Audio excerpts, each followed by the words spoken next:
అందరితో ప్రోత్సహించుకుంటే హ్యాపీగా ఉంటారని సీఎం గారు 1 month అవుతుందేమో పుష్ప రిలీజ్ అయ్యి, ఆయనకి ఆ సినిమాకి పర్మిషన్ ఇచ్చి అదే సీఎం గారు అదే గవర్నమెంట్ ఇప్పుడు మేము ఇవ్వము అన్న మాట ఎంతవరకు కరెక్ట్ అండి? కరెక్ట్ అంటే పరిమాణాలు అట్లా జరిగినాయి కదా. ఇప్పుడు ఎవ్వరు ఊహించలేదు. ఇప్పుడు మొత్తం ఆంధ్ర తెలంగాణ కాకుండా నేషనల్ వైడ్ గా ఎలా పుష్ప హిట్ అయిందో నేషనల్ వైడ్ గా టాపిక్ కూడా హిట్ అయింది. ఇప్పుడు మీరు మీరు టీవీ9 ఎన్టీవీ కాదు, మీరు ఎన్డీటీవీ అయినా పెట్టండి, జీ న్యూస్ హిందీ అయినా పెట్టండి, ఏ ఛానల్ అయినా పెట్టండి, ఈ అల్లు అర్జున్ గారి గురించి వస్తుంది.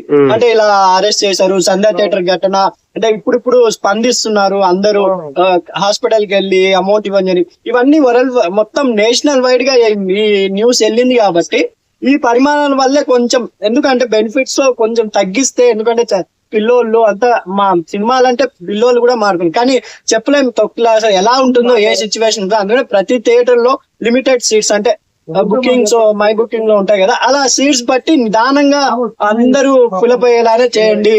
బయట ఎంతమంది ప్రేక్షకులు ఉన్నా సర్ది చెప్పండి అని అలా చెప్పగలిగారు. కాబట్టి కొంచెం ఎక్కడైనా తొక్కులాట అనేది ఉంది. ఏదైనా ఇప్పుడు ఇది జరిగింది కాబట్టి చేశారు. ఇంకా ఫ్యూచర్ లో ఒక సినిమానే కాదు, జాతర విషయంలో కూడా ఇలాగే తీసుకుంటారని అభిప్రాయం. ఎందుకంటే ఇప్పుడు జాతర అయినా ఏదైనా పెద్ద టెంపుల్ కి వెళ్ళాలన్నా కూడా పాపం తొక్కులాట జరుగుతుంది. అలా కాకుండా లిమిటెడ్ గా చేస్తారనేది నా అభిప్రాయం అండి.